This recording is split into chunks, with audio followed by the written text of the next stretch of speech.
quiero estar.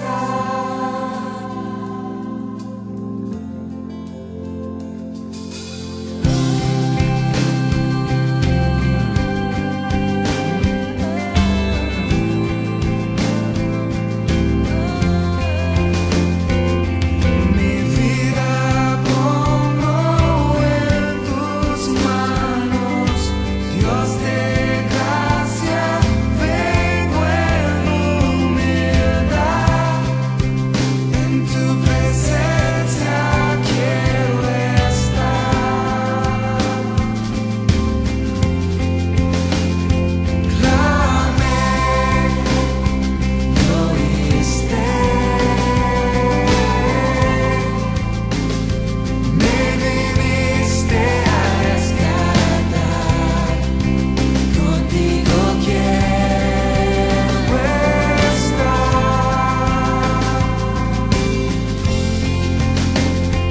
Clamé, me oíste, me viniste a rescatar, contigo quiero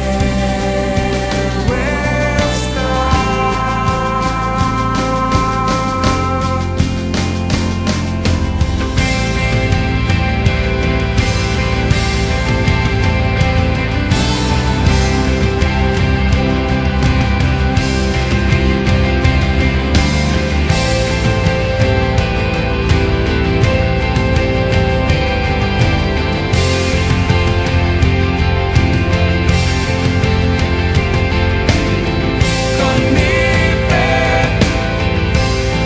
te exaltaré con amor, te exaltaré con mi ser, te exaltaré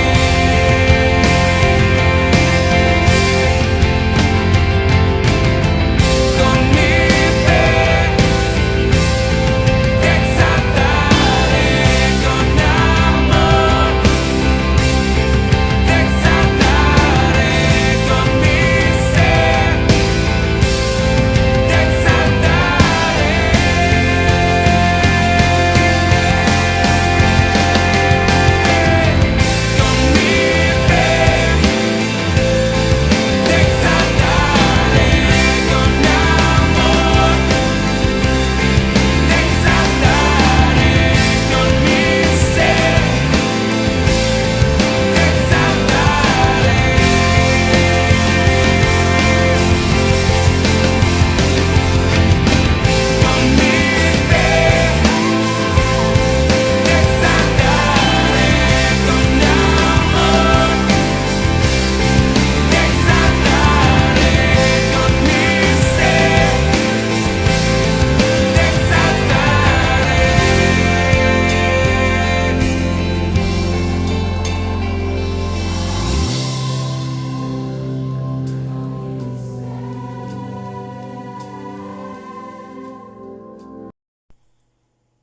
Buenos días, un gusto de estar de nuevo con todos ustedes para que podamos meditar acerca de la palabra de Dios. Es un tiempo de reflexión, un tiempo de meditación en el cual mucho se está hablando acerca de cuando pase todo el tema del coronavirus y todo esto, si la sociedad va a ser mejor, va a ser peor, mucha especulación. Yo prefiero encararlo de una forma personal y decir, ¿esto será bueno para mí? ¿O seguiré siendo igual? ¿O habré progresado? ¿O habré retrocedido? Y en ese sentido es bueno poder aprovechar este tiempo para tratar de mejorar, para tratar de ser mejores. Y en eso, sin duda, lo mejor es acercarse a Dios, acercarse a la palabra de Dios, tratar de aprender de ella para aplicar en nuestra vida. Y con este pensamiento quería compartir una palabra para aquellos que están acostumbrados a leer la Biblia, bastante conocida. Para aquellos que no lo están, lo van a conocer ahora, porque es un pasaje muy interesante que enseña Jesús.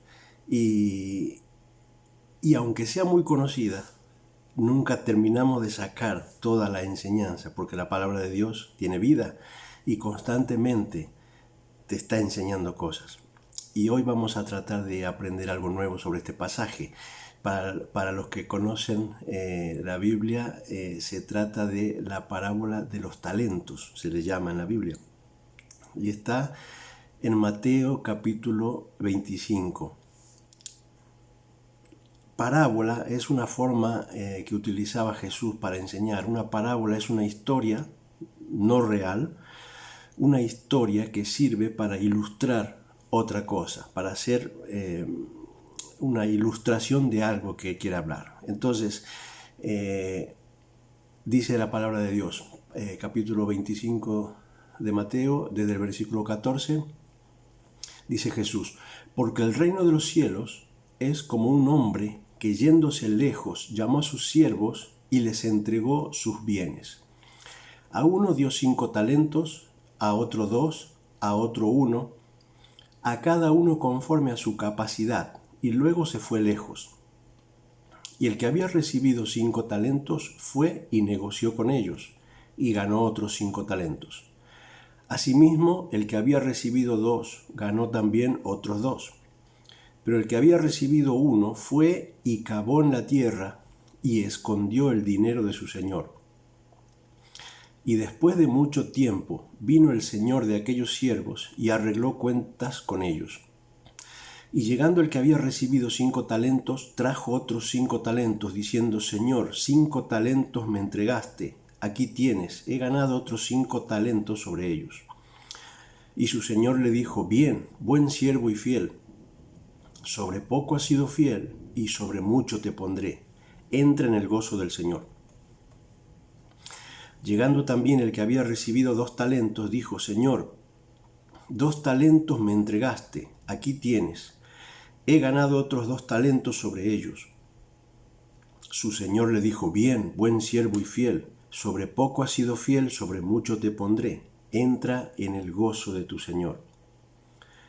Pero llegando también el que había recibido 1 talento, dijo: Señor, te conocía que eres hombre duro, que siegas donde no sembraste y recoges donde no esparciste.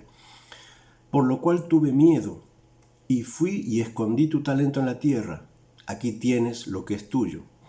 Respondiendo su señor, le dijo: siervo malo y negligente, sabías que siego donde no sembré y que recojo donde no esparcí. Por tanto, debías haber dado mi dinero a los banqueros, y al venir yo hubiera recibido lo que es mío con los intereses. Hasta ahí la lectura. Es un pasaje muy lindo. A mí me gusta mucho examinar las palabras, porque tiene mucha riqueza el uso de las palabras dentro de la Biblia. Aquí vamos a hablar de distintas cosas a la vez, porque, como les decía, es una parábola, entonces vamos a hablar respecto de una historia, pero a su vez una parábola empieza diciendo que el reino de los cielos es similar a esto, con lo cual a la vez vamos a hablar del reino de los cielos. A la misma vez vamos a ver de diferentes aspectos, y a su vez esto cómo se aplica en nuestra vida también. Son 3 aspectos. Es una historia en la cual hay 4 personajes, un señor, podemos decir un jefe, y 3 empleados, donde el jefe entrega sus bienes a los 3 empleados. Es interesante porque el reparto no lo hace en una forma pareja. Lo reparte, a uno le da 5, a otro le da 3 y a otro le da 1. Esta versión de la Biblia habla de talentos. Nosotros en la actualidad utilizamos la palabra talento como capacidad, ¿no? Como habilidad. En este caso es una cuestión, podemos decir, monetaria. Hay otras versiones de la Biblia, por ejemplo, que hablan de bolsas de plata. Le entregó 5 bolsas de plata, dice una versión. Es decir, que es una cantidad. Reparte sus bienes en cantidad y no lo hace de una forma pareja. A uno le da una cantidad, a otro le da otra, a otro le da otra. Y ahora, aquí viene el tema del uso de las palabras. Es interesante porque dice que lo reparte según su capacidad. Es decir, según la capacidad de cada uno le da. Al más capaz le da más, al mediano capaz le da mediano y al menos capaz le da menos. Esa es la historia. Ahora, a eso lo llevamos al reino de los cielos. El Señor obviamente es Dios y podemos decir que los empleados, las otras personas, somos los demás. Dice que a cada uno de nosotros nos da según nuestra capacidad. Es interesante, primero hay una palabra que es la culpa, ¿no? La culpa, en este tiempo de pandemia y de encierro y todo esto, es interesante ver las noticias porque siempre se está buscando quién tiene la culpa, ¿no? El gobierno de cada país dice, no, la culpa es de los chinos. Las oposiciones dicen, no, la culpa es del gobierno. Y así, siempre se está buscando el culpable. Y en esta historia también pasa que podemos pensar quién tiene la culpa, ¿no? Es decir, el que tenía 3 puede pensar, pero ¿por qué no me da 5 a mí? No, porque esa es tu capacidad. Bueno, pero es que la capacidad la da Dios. Entonces es un poco injusto. La justicia y la injusticia de Dios, nosotros podemos tener un criterio, pero la palabra de Dios dice que Dios es justo y que no podemos discutir sus acciones. Entonces, la palabra culpa, en este caso, debe quedar fuera. La culpa muchas veces llevamos encima culpas de otros, pero que nos sirven a nosotros como una excusa.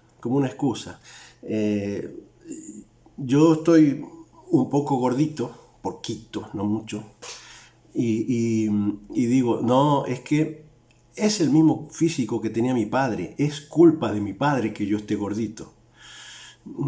Bien, es una cuestión de naturaleza, pero es verdad, no puede que la naturaleza no sea mi culpa. Pero hay un aspecto que es importante y que es la responsabilidad mía.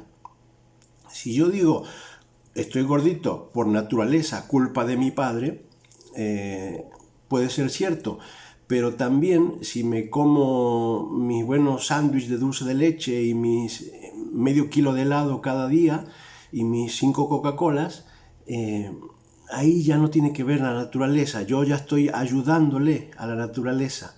Entonces, más allá de la culpa de la naturaleza, yo no estoy siendo responsable. Entonces, es culpa mía ya pasa a mi responsabilidad. En el tema de la historia que estamos leyendo, ocurre también esto. Cada uno recibió según su capacidad, pero es el Señor el que reparte también las capacidades. Dios es el que reparte las capacidades. Ahora, es interesante que al que le da 5, trae 10. Al que le da 3, trae 6. Y a las 2 personas, el Señor le dice exactamente las mismas palabras. En lo poco has sido fiel y en lo mucho te pondré. Entonces, no es una cuestión de cantidad. Porque podría haberle dicho al de los 10, él podría haber dicho, muy bueno, has traído muy bien. Y al que ha traído 6, le podría haber dicho, bien, podría haber estado mejor, pero bien. No, le dice exactamente las mismas palabras. Entonces la cuestión no es la cantidad. Si descartamos entonces la cantidad, ¿cuál es lo positivo de estas dos personas? La actitud. No es cuestión de cantidad, es cuestión de la actitud. Y ahí es donde vemos el fallo del tercer hombre. El pobre tercer hombre al cual siempre en cada predicación sobre este tema se lo machaca, pero vamos a tratar de tirarle una cuerda hoy. Este hombre dice, cuando va el Señor a pedirle lo que había producido, dice: Señor, te conocía que eres hombre duro. Entonces, ¿a qué está apelando este hombre en primera instancia? A la culpa. No, culpa de mi papá. Culpa tuya, le está diciendo al Señor. Ha sido culpa tuya, porque yo sé que tú eres un hombre duro. Aquí esta persona tiene una culpa por irresponsabilidad. No fue responsable, pero lo está derivando, culpando a otro. Esto es algo muy práctico para nosotros. Nosotros constantemente estamos haciendo lo mismo. Estamos quitando nuestra responsabilidad, poniendo en culpas ajenas. No culpa del gobierno, no culpa de los bancos, no culpa de mi papá, no culpa del tiempo, no culpa de... Siempre algo o alguien tiene la culpa, nosotros no. Responsabilidad. Responsabilidad. Hay una palabra que surge aquí. El Señor, cuando le dice, cuando le responde, le llama siervo malo y negligente. Negligente es lo opuesto a diligente. Diligente es aquel que hace lo que debe hacer. Por lo tanto, el negligente es el que no hace lo que debe hacer. Negligencia, y ahí está implícita la palabra irresponsabilidad. Esta persona no fue responsable y la reacción fue echar las culpas. Culpa tuya porque eres un hombre duro. Yo no me atreví a hacer nada. No me atreví a hacer nada. Esta es la clave. Y esto es donde digo, voy a tirarle la soga a este pobre hombre. El miedo paraliza. El miedo paraliza. Y muchas veces nosotros nos paralizamos por miedo. Las dos primeras personas recibieron el dinero y dijeron, esto hay que multiplicarlo. Y se fueron, lo trabajaron y lo duplicaron. Fueron responsables, fueron diligentes. Pero esta tercera persona lo que tuvo fue miedo. Aquí cuando dice siervo malo y negligente, hay alguna versión que le llama perezoso.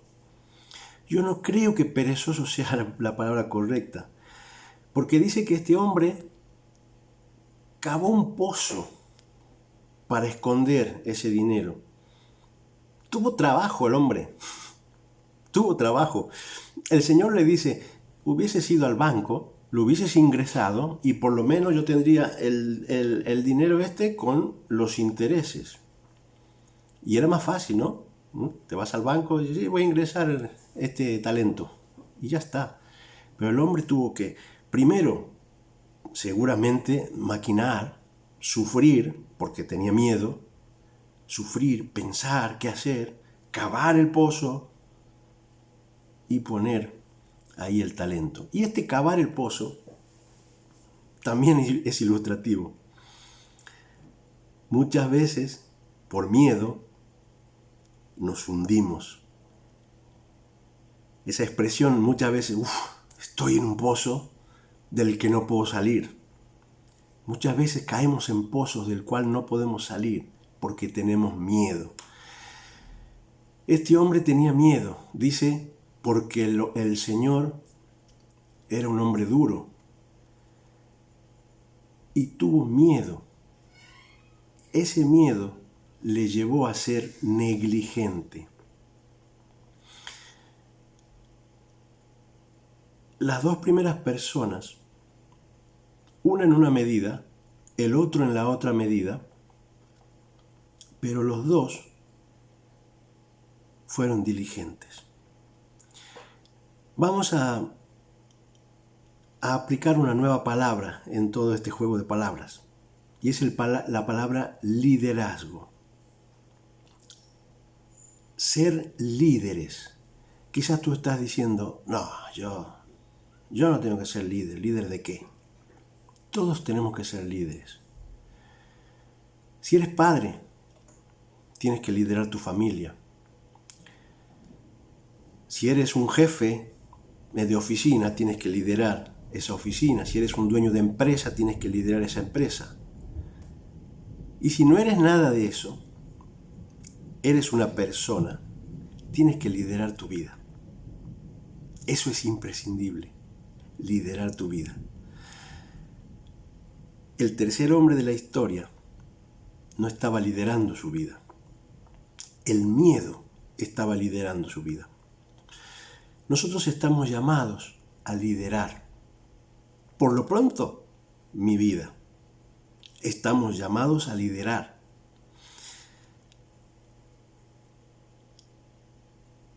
Si somos hijos de Dios, si somos cristianos, Jesús nos manda a ser discípulos de Cristo, es decir, a liderar a las personas. Un líder es alguien que lleva a otro a un lugar determinado. Si tenemos que llevar discípulos a Cristo, tenemos que liderar a personas. Pero como les decía, primero que nada tengo que liderar mi propia vida. Ay, no, es que no puedo dejar de fumar. Ay, es que no puedo dejar de beber. Ay, es que no puedo dejar de apostar, ¿no? Etcétera, etcétera. Cada uno sabe. Ahí no estamos liderando. Necesitamos ese liderazgo. El liderazgo no está buscando culpas. El liderazgo está buscando soluciones. Hay un libro muy bueno dentro de la Biblia que se llama Nehemías. Es un libro en el cual, en un momento en el cual Jerusalén está destrozada, han sido sometidos por otros pueblos vecinos y han destrozado la ciudad. Nehemías es una persona que está en otro lugar trabajando muy bien. Es una persona de confianza del rey, con lo cual está trabajando muy bien, muy cómodo. Le llegan hoy a sus oídos lo mal que está Jerusalén. Y entonces él lidera. Él dice, voy a construir el muro que protege a Jerusalén. Y se propone liderar.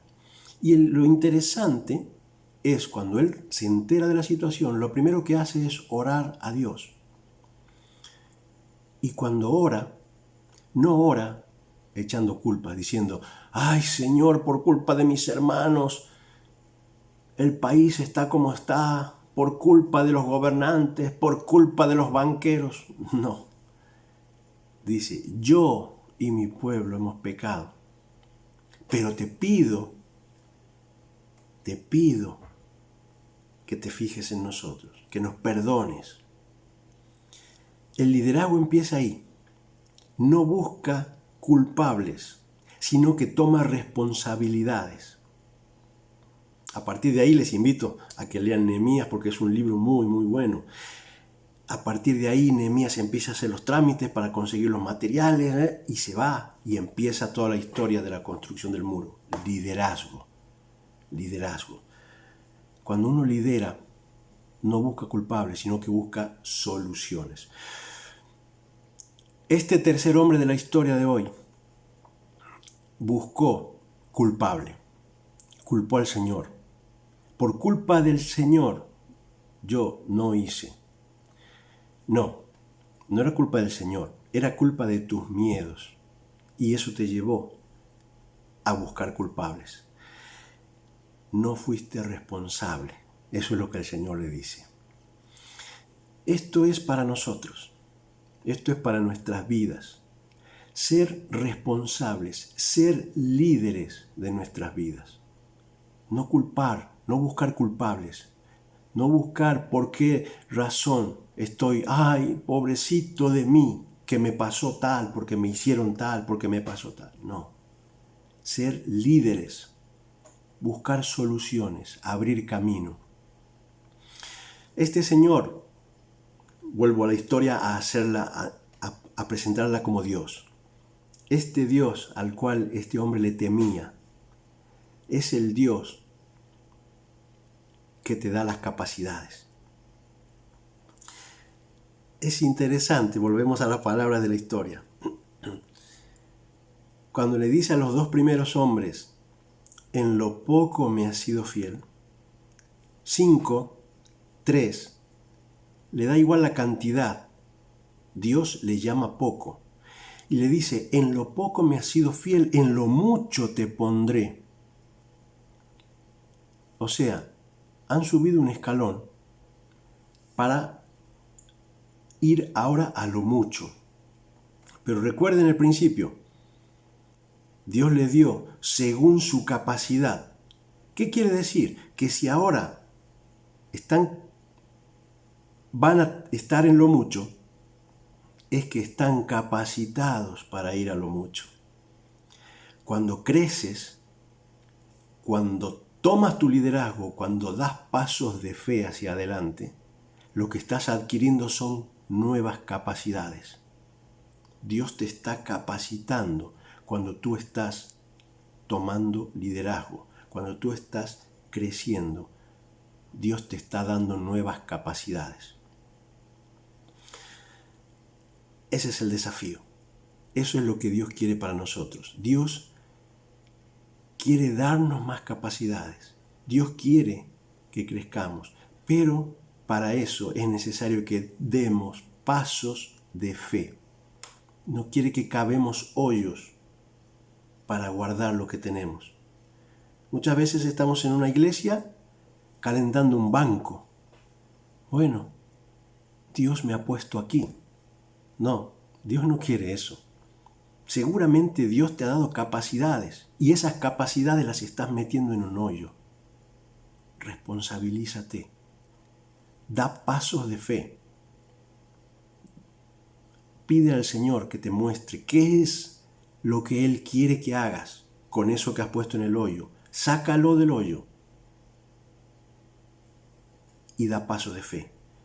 Vas a aumentar tus capacidades de esa forma. Sé un líder, primero que nada, de tu vida. Cuando ya lideres tu vida, Dios te va a dar nuevas capacidades y vas a ir liderando nuevas cosas porque vas a tener más capacidades. Tenemos el ejemplo supremo del liderazgo y es Jesús. Jesús no tenía culpa ninguna. Jesús es Dios mismo que se hizo hombre y vino a la tierra y no tenía pecado alguno. Pero Él vino para cargar el pecado tuyo y el pecado mío. Y cuando Él está en la cruz, cuando Él está allá cargando toda esa culpa que no es de Él, le dice a Dios, perdónales porque no saben lo que hacen. Eso es liderazgo. No busco culpables. Él venía para hacer la solución a las culpas. Él cargó tu culpa. Él cargó mi culpa. Y esa es la solución. Tenemos que creer en eso. Jesús murió para cargar nuestra culpa. Pero no se quedó en la muerte. Jesús resucitó al tercer día. Si nosotros creemos en esto, en que Jesús murió por mis pecados y que resucitó y ponemos nuestra fe en Él, somos hechos hijos de Dios y somos capacitados. Ahí somos capacitados. Ahí empieza el proceso del liderazgo. Ya soy capacitado. Cuando yo ya conozco a Jesús, ya lo tengo en mi vida, tengo que caminar en fe, día tras día, caminar en fe. Como estos hombres que han dicho, tengo 5, voy a trabajarlo, voy a hacer más. No lo guardaron y lo multiplicaron. Esto puede tener múltiples acepciones. Cada uno puede aplicarlo a su vida. Lo importante es que lo apliquemos. Dios espera que demos pasos de fe, pasos de responsabilidad, pasos de liderazgo. Cuando los damos, Dios nos capacita cada vez más. Que Dios te bendiga, que Dios nos bendiga a todos y que pronto pase toda esta situación para que podamos dar más pasos de fe todos juntos. Un saludo a todos. Chao.